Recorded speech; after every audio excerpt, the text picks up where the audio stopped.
Sorry, but the Holy Spirit is kind of useless. He is. There are all these abilities he gave to people in the past, like super strength, super speed, teleportation, healing, and so on, and the other day I almost hurt my back trying to use him to lift up my fridge. Just for fun, just to see if I could do it. And I hurt my wrist trying to lift my desk up while sitting down using only my hands, but again to no avail. Jesus said, if you have the faith of a mustard seed, you'll move a mountain.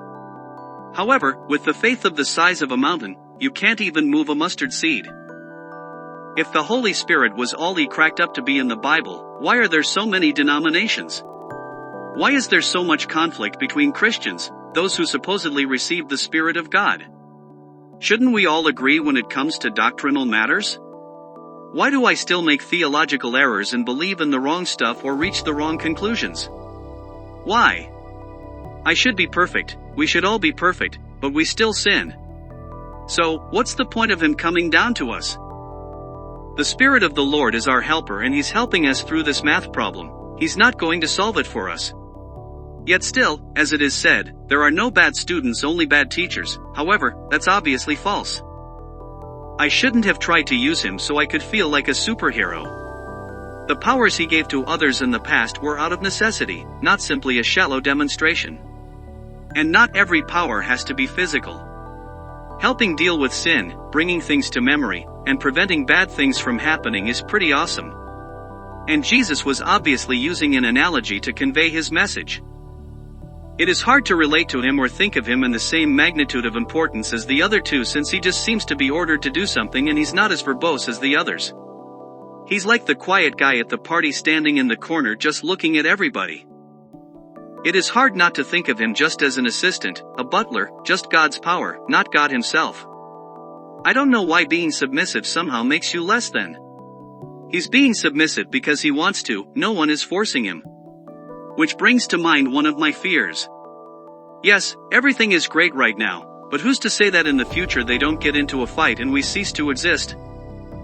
That makes no sense since, as God, they know what's best for every situation. They always agree with each other because they have perfect knowledge. They all know and agree that the sky looks better blue. None of them would ever think it might look better green. So, no, they'll never disagree with each other, or they wouldn't be God. The Lord Holy Spirit isn't useless, he's simply not under our command.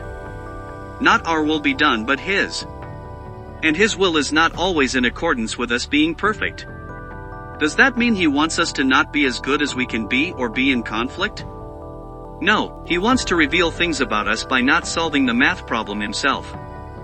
How do we solve the problem? How do we handle conflict? What do we do when we find out we were wrong about a doctrinal issue?